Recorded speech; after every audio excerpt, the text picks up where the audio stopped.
بسم اللہ الرحمن الرحیم۔ اسماء الحسنی کی سیریز میں آج المجیب کے بارے میں بیان کیا جائے گا۔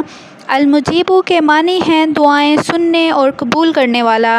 المجیب کے خواص کے بارے میں بیان کریں تو پہلا خواص ہے کہ جو شخص بکثرت یا مجیب پڑھا کرے گا انشاءاللہ تعالی بارگاہ الہی میں اس کی دعائیں قبول ہونے لگیں گی، یعنی کہ وہ جو بھی دعا کیا کرے گا اس کی ہر دعا قبول ہوگی۔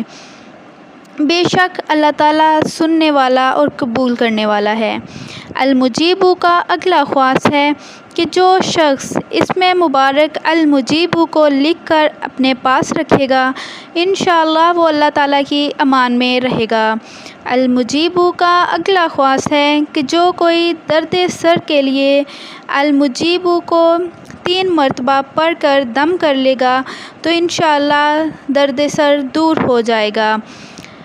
المجیب کا اگلا خواص ہے کہ طلوع آفتاب کے وقت 55 مرتبہ پڑھنے کا معمول بنا لیا جائے تو انشاءاللہ اس کی ہر دعا اللہ تعالیٰ کے ہاں قبول ہو جائے گی۔ وہ جو بھی دعا کے لیے ہاتھ اٹھایا کرے گا تو اس کی ہر دعا قبول ہوگی۔ تو دعائیں قبول کروانے کے لیے یہ بہت ہی ایفیکٹو ہے۔ اسے ضرور آپ نے آزما کے دیکھنا ہے کہ اللہ تعالیٰ کے ناموں میں بہت برکت ہے، اور آپ یقین کے ساتھ اسے پڑھیں گے تو انشاءاللہ آپ کو ضرور رزلٹ ملے گا۔ لیکن آپ کی دعائیں خیر کے لیے ہوں، نیک دعائیں ہوں آپ کی، تو انشاءاللہ اللہ تعالیٰ ضرور قبول فرمائے گا۔ بے شک اللہ تعالیٰ ہی سننے والا اور قبول کرنے والا ہے۔